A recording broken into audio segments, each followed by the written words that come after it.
"Hey, sleepyhead," Sarah says, shaking me rapidly. "Oh, hey," I say groggily.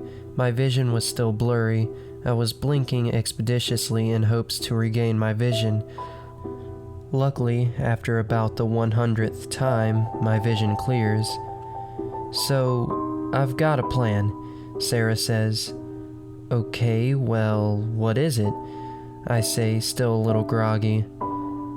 "We should stay here another night. We've both had a crazy couple of days. This seems to be a pretty safe place." "I guess you're right. What exactly has happened to you over the past few days, if you don't mind me asking?" "Well, I can't really say," Sarah says as she looks down in frustrated fear. This was a red flag for me. Due to previous events, I am extremely paranoid. Maybe my gut was trying to tell me something. Well, I'm going to the store. I'll be back. You could come with me if you want to, but I think it might be a good idea for you to sleep," Sarah says as she grabs some keys and the room card. "Okay, thank you. Wake me up when you get back." "Okay, thank God I have money. This place has no food, not even a kitchen," Sarah says as she closes the door. I then get the sudden urge to use the restroom, so I get up off the bed, and as I was walking down to the restroom, I saw a book on the floor. It was a little out of place for the room we were in. I used the restroom. I got out and picked the book up off the floor. I opened it. To my surprise, it was a diary. The name on the first page said it belonged to a girl by the name of Leanne Vera. Who the hell was this? Surely this wasn't Sarah's. It couldn't be. The name says otherwise, unless maybe... Why would she lie about her name? I don't even know a Leanne Vera. I flipped to a random page and began reading it. The page read, "Dear Diary, do I really have to say this every time I write an entry? Well, my point is I have a crush on a guy. I've never really felt this way before about anyone. My past is, well, not that great. It means now I don't have a lot of people. Not a lot of people I can trust. After my sister left to the psych ward, it was all downhill from there. Luckily, I did find some good parents, but it took a while. Love was just something I didn't really believe in, until I met him. My friend Raven, of course, wants him, so I'm not going to have him unless I take him. She will be sad, yes, but I deserve happiness. I just have to figure out how. I can't just be like, "Yo, Miles, does this smell like chloroform to you?" So I have to figure out how I can get him. That was the end of that page. Leanne Vera is actually Sarah. Where did she get that name from? And I swear, I know I haven't met her. Flipping over to the next page reveals more writing. The writing reads, "I think I should probably start with talking to him, mostly because he doesn't really know I exist. I'm sure Raven has mentioned me, but she doesn't know my real name. Only my name in Google Hangouts, but we have mutual friends. Me and his best friend Daniel live right across from each other. I would just ask him if he could take me to him, but it would be really weird to be like, 'Oh yeah, I've been stalking your best friend for the past year now, and I really want to meet him in person.' I highly doubt Daniel would go for that. So, damn, I honestly don't know. The good news is, I do know where Miles lives, so now I just need a car. Damn, why do my parents have to homeschool me? This would be so much easier if I could just see him at school every day." That was the end of that page. Honestly, I was speechless. I had not one, but two stalkers. I was honestly scared out of my mind. I felt trapped with nowhere to go. But they both knew where I live. My family doesn't have a whole lot of money. We can't just move or get some sort of overpriced security. Sure, I could call the police, but they're not going to do anything. I would just move out, but with what money?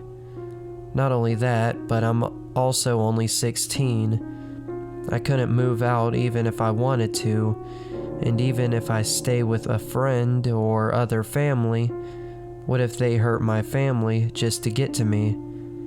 I'm trapped. I have to abide by their rules. Flipping to the next page, it reads, I think I have an idea. I'm going to get Raven to fall in love with him. I know it sounds crazy, but hear me out. I know how her obsessive tendencies can get. Believe me, I know. I also know Miles is the submissive type as far as sex goes. Raven prefers to be more dominant. She has never really found a guy that was submissive until now. Plus, he's a really nice guy, so it's not going to take a lot to see him. However, Miles isn't looking for a relationship. He's more of the loner type, which means Raven will get really attached to him. He'll say no to a relationship, and she'll kidnap him. Then I kidnap him from her, because she doesn't live all that far from me.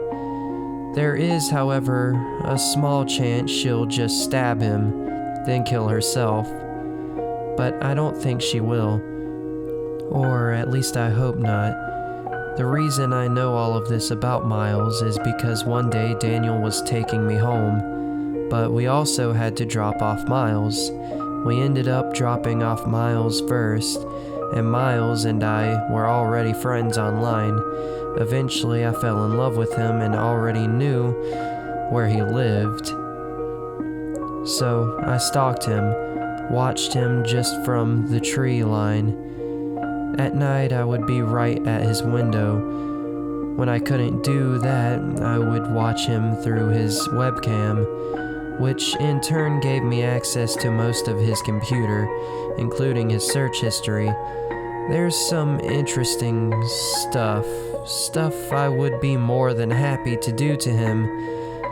He really is kinky for such a quiet guy. I fell in love with him when we were friends on Reddit. Yeah, I know. It's a pretty odd place to find someone you love. Especially because I didn't know where he lived at the time, but luckily he lived a lot closer than I thought. Him and I, ironically, followed two of the same pages, a yandere page and a creepy page. The yandere page is kinda obvious. Most people wouldn't be here if they didn't know what it was. The creepy page mostly just posts stuff like spiders on a jacket, creepy paintings, etc., etc. Miles talked me through a lot. You tend to get pretty close to a person, especially when they're the only people to ask, "How has it been?" or "Are you okay?" Sure, my tactics aren't exactly moral, but I'm sure Miles would be proud. He's always wanted a yandere girlfriend, right? Now finally he gets what he wished for. I would do anything for him. I will kill anyone that even breathes on him. No one deserves my Miles. No one. He's mine. Just like that, the writing on the page ended. The legibility of the writing got worse and worse as Leanne wrote, as if she was spiraling downwards towards insanity. Her last few statements on the page were bone-chilling. Not only that, but to know that it was her fault that she got Raven on me. Everything I had been through with her physically and emotionally, that was all just for Leanne to get to me. She knew how Raven was, and yet she didn't care. She went through my search history and was stalking/spying on me. I think I'm going to be sick. The more and more I think about me having not only 2 stalkers, but 2 real-life yanderes, the more queasy I feel. I feel like the whole room is spinning on and on and on. I know a lot about yanderes because of anime, manga, and games. What if Raven and Leanne kill each other, or if they kill my friends or loved ones? Honestly, the best case scenario would be for them just to kill each other, but I don't think that will happen. Maybe it already has. I put the book down on the bed beside me. I then put my head in my hands as I try my best not to throw up. My anxiety had always been off the charts. If I thought they were bad at school, you can only imagine how bad they are now. Shortly after this, my train of thought, albeit off course, was completely derailed when I heard the door open. I suddenly got up the courage to stand up, book in hand, and asked, "Sarah, what the hell?" I asked, holding back the urge to cry. I guess I didn't process the part where I should have sounded more menacing. "Miles, please be careful with that.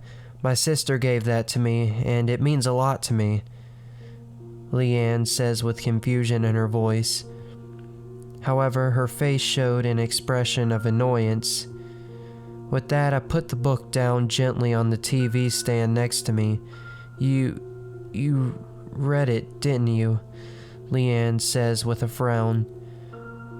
"What is your name? Please just tell me that." "My real name is Leanne Vera. I don't like that name though. My biological mom named me after her. My real mom was a drug addict. She would have rather seen my father hit me than herself. Actually, I take that back. She was too far gone mentally from the drugs that she didn't even know who I was and what my father was doing. My brothers and sisters were the only thing I had in this whole world. My brother passed away on the day of the incident. I barely lived. If it wasn't for my adopted parents, I would have never made it. My sister, she got locked up in a psych ward. I still see her from time to time.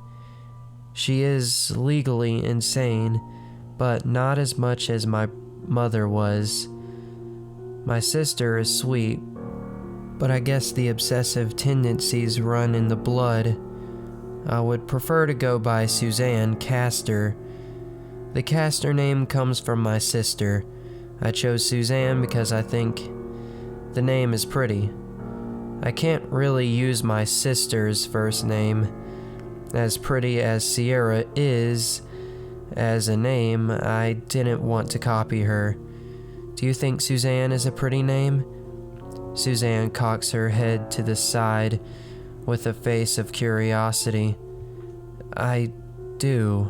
I'm so sorry. But why? I read it all. Why would you do this? I say in the same tone of voice I did before. This time I felt a tinge of sorrow creeping up. Her past definitely wasn't pleasant, something her and I had in common. I knew what I was doing, and for that I'm sorry. I'm so sorry. I just can't lose you, Miles. I've lost everything and everyone. I had nothing left in the world. My sister's mental state is worsening. Both my biological parents are dead. My brother is dead. My parents that adopted me, they love me, but they're not around much anymore like they were when I was little. No one would even notice if I left the earth. But you, Miles, you would. That means the world to me. I knew I had to have you in my life forever, whether you wanted to be there or not. I'm an action type of girl, she says with tears beginning to develop. She giggled a little as well. I'm now more confused than I ever was before. She had the right intentions, I thought to myself. I honestly had no idea what to do.